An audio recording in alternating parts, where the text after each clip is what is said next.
सहना भवतु सहनौ भुनक्तु सह वीर्यं करवावहै तेजस्विनावधीतमस्तु मा विद्विषावहै।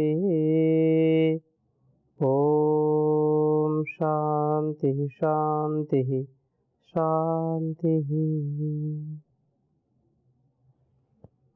वैदिक जीवन पद्धति की इस कक्षा में आप सभी का हार्दिक स्वागत है, अभिनंदन है।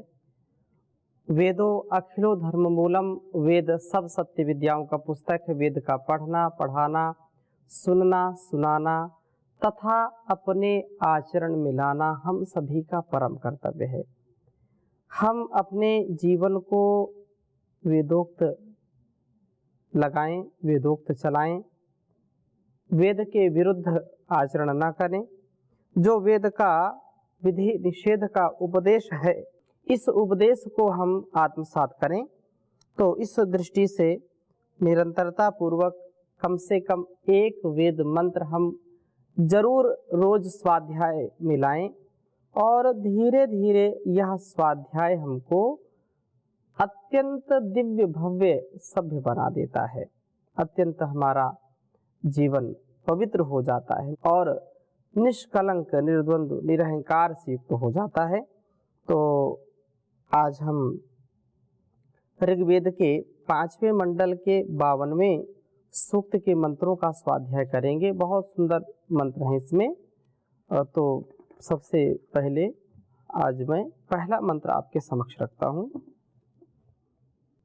ओम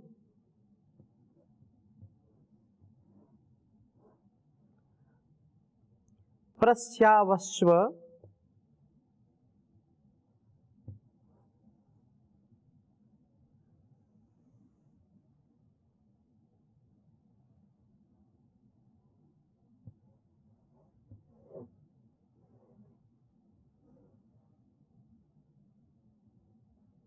प्रस्यावाश्व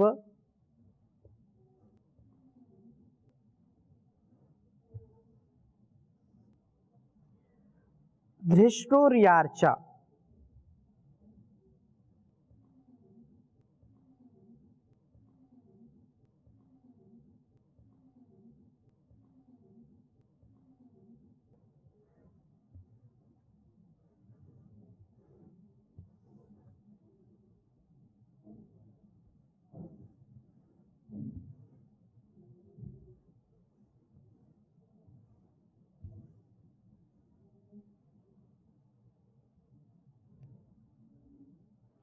मरुद्भिर्ऋक्वभिः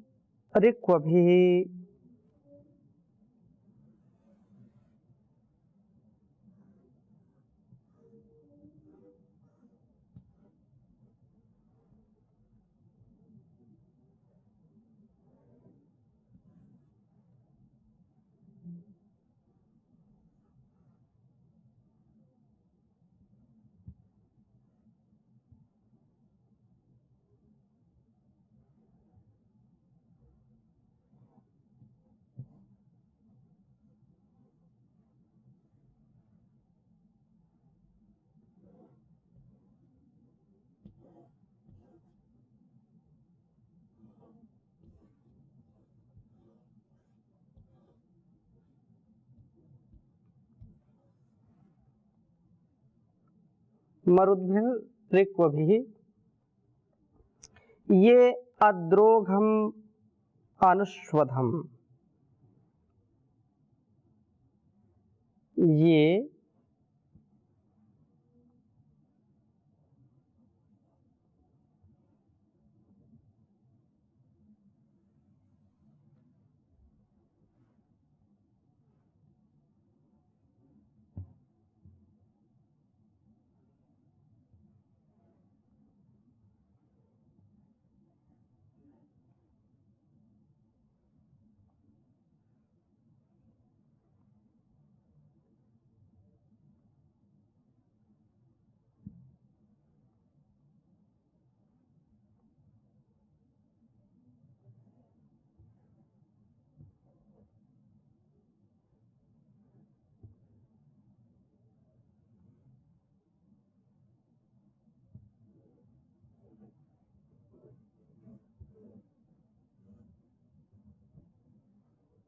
अद्रोघमश्वधम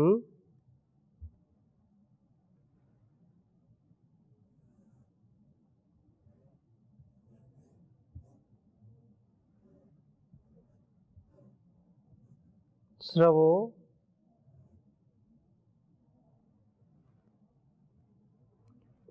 मदन्ति यज्ञाः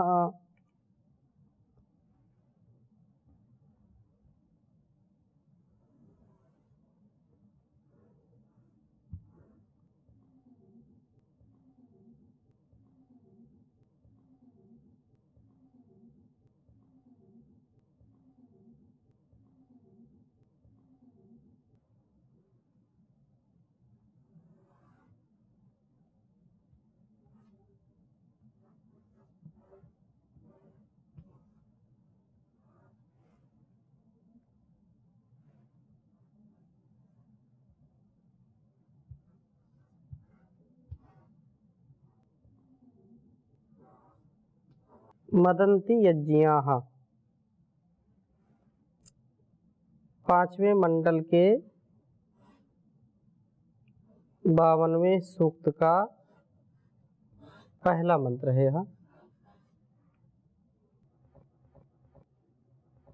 ओम प्रस्यावाश्वधृष्णुयार्चा मरुद्भिर्ऋक्वभिः ये अद्रोघमनुष्वधं श्रवो मदन्ति यज्ञाः। ओम प्रस्यावाश्वधृष्णुयार्चा मरुद्भिर्ऋक्वभिः ये अद्रोघमनुष्वधं श्रवो मदन्ति यज्ञाः। बहुत सुंदर वेद मंत्र है। प्राण साधना और शत्रुओं का धर्षण। प्रभु कहते हैं कि हे स्यावाश्व, गतिशील इंद्रियस्व वाले जीव, तो धृष्मया शत्रुओं के धर्षण के दृष्टिकोण से ऋक्व भी इन स्तुति के योग्य मरुद्भि प्राणों से अर्चा खूब ही प्रभु की अर्चना करने वाला बन। अर्थात प्राण साधना ही सब अध्यात्म उन्नति का मूल है। सो प्राण अतिशयेन स्तुत्य है। प्राणायाम के होने पर चित्त वृत्ति का निरोध होकर के हम प्रभु के उपासक बन जाते हैं। यह उपासना हमारे लिए सब अध्यात्म शत्रुओं का संहार करती है।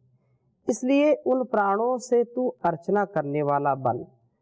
बहुत ही प्रेरणादायक यह वेद मंत्र है।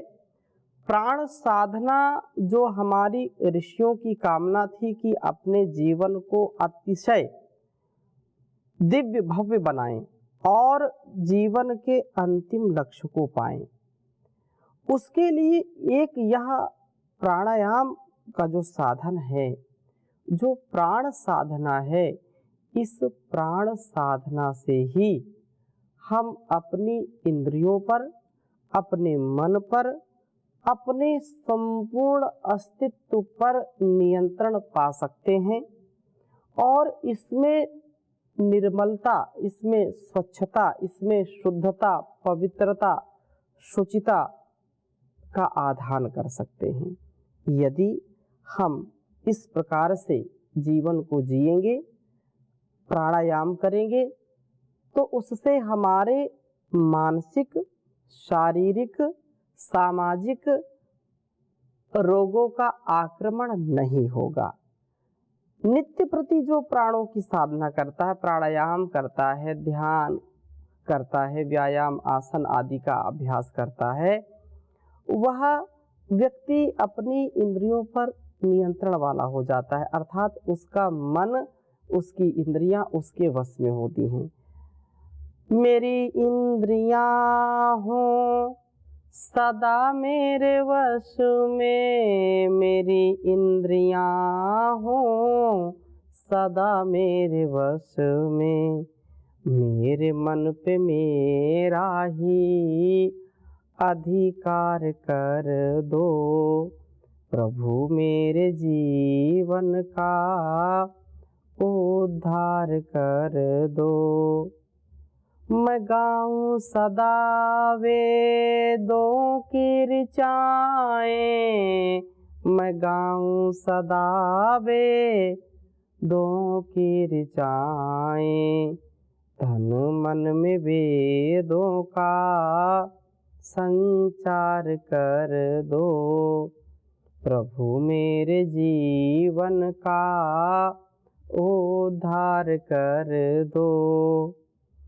पथिक राह में हो कोई दीन दुखिया, पथिक राह में हो कोई दीन दुखिया, मदद के लिए मुझको तैयार कर दो, प्रभु मेरे जीवन का उद्धार कर दो।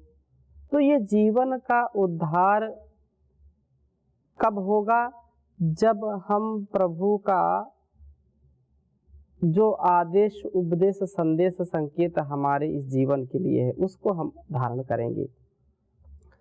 आज पूरे संसार में रोगों का आक्रमण हो रहा है और उस रोग से निपटने के लिए नाना प्रकार के रोगों का आक्रमण हो रहा है, तो प्राणायाम ही सबसे ज़्यादा कारगर है उनसे बचाव के लिए। परम पूज्य श्री स्वामी जी महाराज हजारों लाखों रोगियों को योग से जोड़ करके उनके आरोग्य को सुनिश्चित किया है।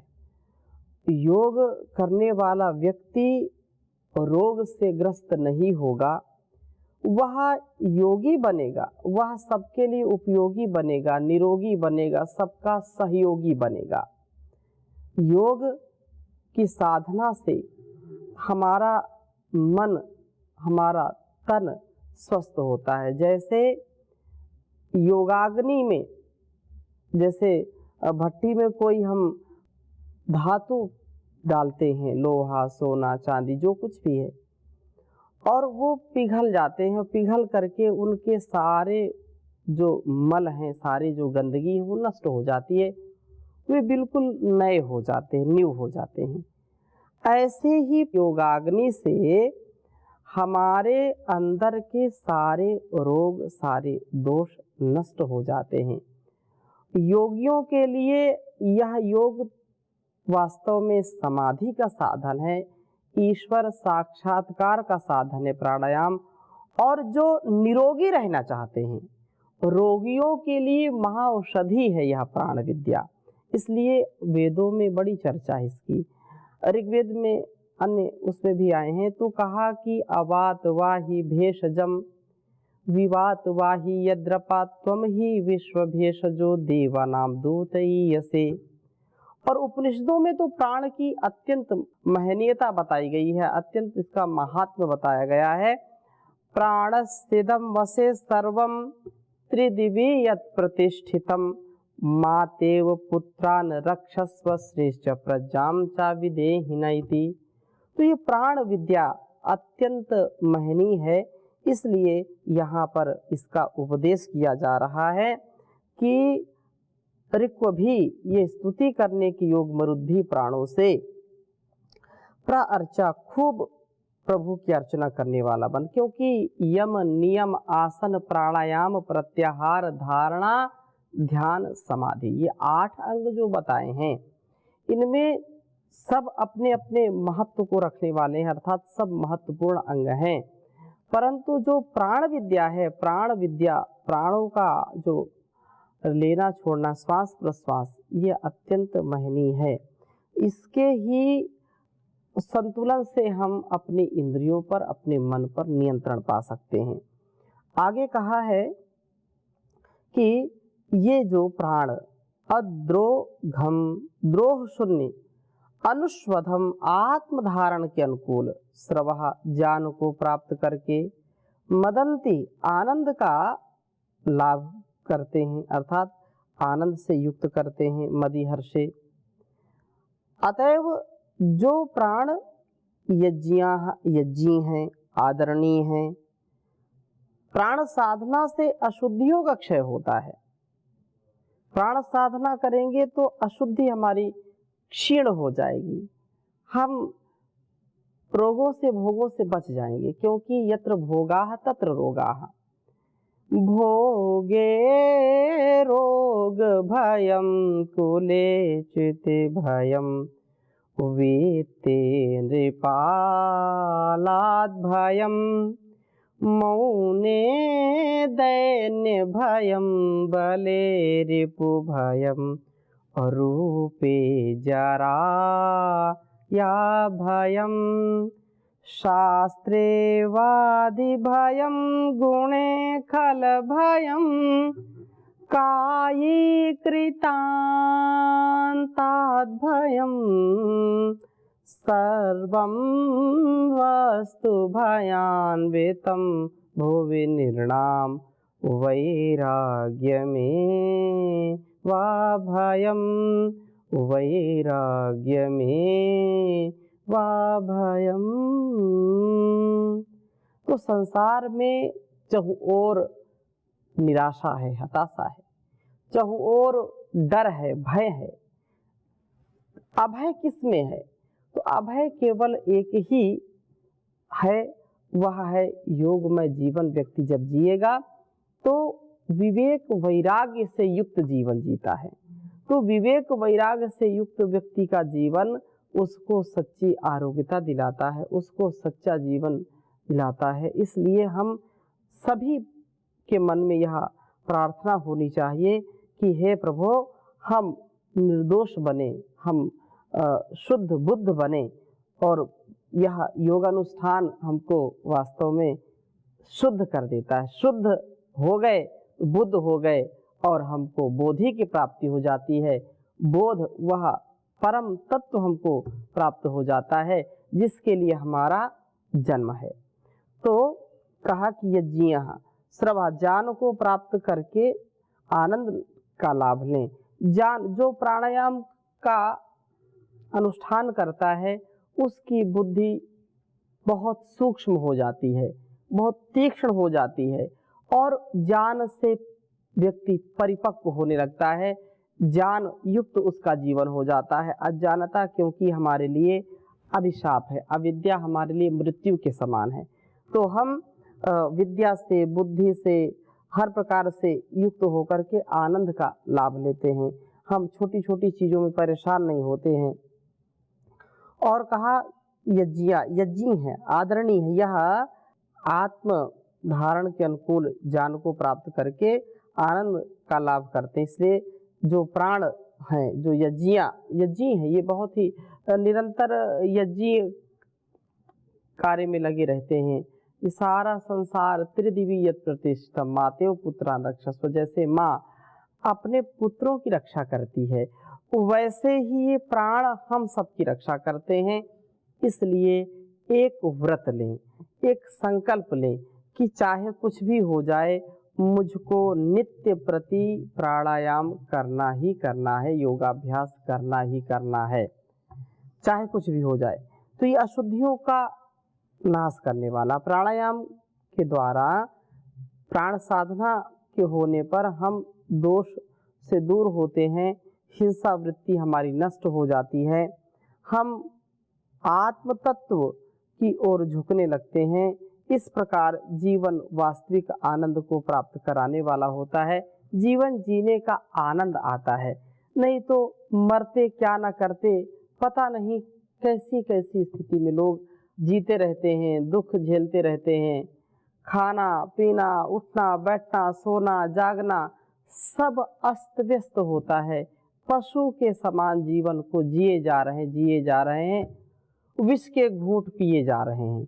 लेकिन जो वास्तव में योगी होगा, जो योगमय जीवन जिएगा, उसका जीवन तो अत्यंत महनीयता से युक्त होगा, महनीय जीवन होगा। स्थिरस्य शवसः सखायः, दूसरे मंत्र में भी बहुत सुंदर बात कही है। कहा कि ते ही स्थिरस्य शवसा सखायः सन्ति धृष्णुया ते या मन्ना धृषद्विनस्त्मना पान्ति शश्वतः। ते ही स्थिरस्य शवसा सखायः सन्ति धृष्णुया ते या मन्ना धृषद्विनस्त्वना पान्ति शश्वतः। ते वे प्राण निश्चय से स्थिरस्ते स्थिर शवसः बल के सखाया मित्र हैं वास्तव में। प्राण साधना से सोम शक्ति का रक्षण होकर के, क्योंकि ऊर्ध्वरेता जो बनना चाहते हैं, ऊर्ध्वचेता बनना चाहते हैं, जो जितेंद्रियता से युक्त होना चाहते हैं, ब्रह्मचर्य से युक्त होना चाहते हैं, वे प्राण साधना अवश्य करें, क्योंकि ब्रह्मचर्य के लिए प्राण साधना परम औषधि के समान है। इसलिए हम प्राण साधना से युक्त हों।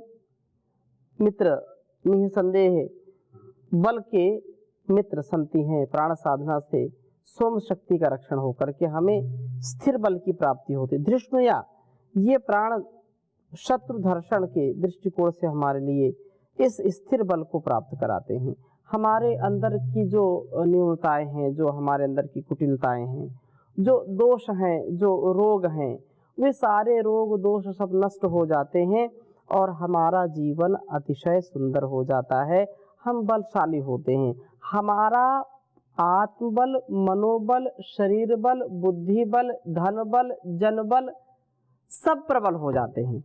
लेकिन जो प्राण साधना नहीं करता, जो जितेंद्रिय नहीं है, जो वीरहीन है, जो कापुरुष है, वह व्यक्ति आत्मबल को भी नहीं प्राप्त कर पाता, वह मनोबल को भी प्राप्त नहीं कर पाता, वह शरीर बल को भी प्राप्त नहीं कर पाता और निर्बल दुर्बल रहता है।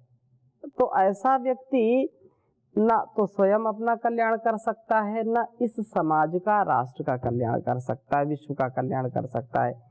इसलिए यदि अपना कल्याण हम चाहते हैं, व्यष्टि से समष्टि का कल्याण चाहते हैं, व्यक्तिगत जीवन से सामाजिक, पारिवारिक, राष्ट्रीय और वैश्विक सुख, शांति, आनंद और यश, कीर्ति, वैभव, ऐश्वर्य को प्राप्त करना चाहते हैं, तो ऐसे हमको ब्रह्मचर्य से युक्त जीवन जीना पड़ेगा। और ऐसे जो है यदि दृष्टिकोण हमारा है तो ये वासनाएं हमारे आसपास नहीं फटकेंगी। कहते वे प्राण यामन, इस जीवन मार्ग में आसमंतात धृषद्विग्नः, धृषद्विग्नः शत्रुओं को कुचलने वाले होते हैं। ये मना स्वयं ही शाश्वतः जो है धीरे धीरे क्रियाशील पुरुषों का पांति रक्षण करते हैं। तो कहने का आशय यह, प्राण साधना से स्थिर बल की प्राप्ति होती है। जीवन यात्रा में हमारे शत्रुओं का धर्षण करता, हमारे काम, क्रोध, लोभ, मोह, ईर्षा, द्वेष, छल, कपट, अजितेंद्रियता, कामुकता, ये जो वासनाएं हैं, इनका नाश होता है। ये प्राण साधना हमारे लिए अत्यंत आवश्यक है। प्राण हमारा रक्षण करते हैं। हम प्राण साधना नित्य प्रति करें, ऐसा हमारा संकल्प हो, ऐसी हमारी रीति नीति बने, ऐसी हमारी दिनचर्या बने, क्योंकि यही दुख का नाश करने वाला है। योगस्थः कुरु कर्माणि संगम त्यक्त्वा धनंजया सिद्ध सिद्ध्यो समो भूत्वा समत्वम योग उच्यते। बुद्धि युक्तो जहाति उभे सुकृत दुष्कृते तस्माद योगाय युज्यस्व योगा कर्मसु कौशलम। युक्ताहार विहारस्य युक्त चेष्टस्य कर्मसु युक्त स्वप्नावबोधस्य योगो भवति दुःखः। ये दुख को दूर करने वाला, नष्ट करने वाला है।